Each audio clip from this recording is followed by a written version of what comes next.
On to Nigeria, where of course the Nigerian's economy continues to suffer from the impact of the coronavirus pandemic, which is forcing the government to decide on borrowing $6.9 billion from international lenders to balance the situation. Government and private businesses are on a halt following a lockdown and to prevent the spread of the virus. The funds is intended to reduce the impact of the pandemic on the economy, among others. Let's have more details of that in this report. The impact of the coronavirus continues to bite hard on Nigeria's economy and its people. Government and private businesses grind to a halt following the imposition of a lockdown by authorities. Now Nigeria is looking to borrow $6.9 billion from international lenders like the IMF, the World Bank and the African Development Bank.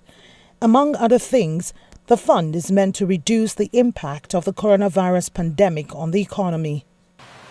The emerging health and economic risks resulting from the COVID-19 pandemic and the decline in international crude oil prices pose significant threats to the Nigerian economy, to the Nigerian healthcare system, and even to national security.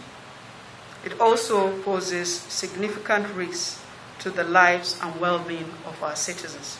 The borrowing plans come amid a crash in global oil prices and a huge external debt profile of about $27.1 billion.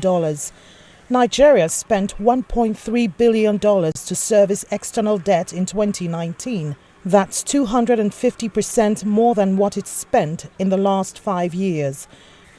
Government had initially stalled on borrowing plans, but it's now reverting to it to help spend its way out of an imminent recession. Economists here say it could further burden the already fragile economy. The debt profile of the country as we speak is huge, is far more than $25 billion, approximately 27 billion US dollars.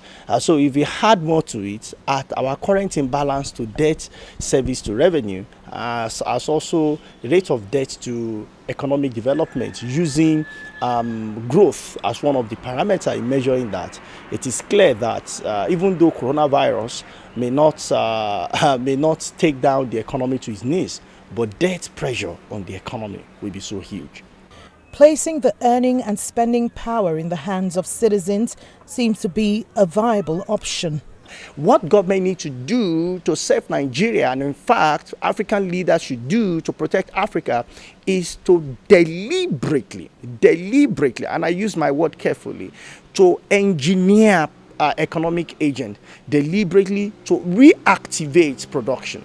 And what we cost reactivation of production will be that ability to spend. So people must have ability to spend. I don't know how government is going to do it. It's either put money in their pocket, if you like, using technology, or you enable them to work, enable them to spend, and put together back the economy that seems to be flying away from their hand. Government says the loan will not be tied to any conditionality.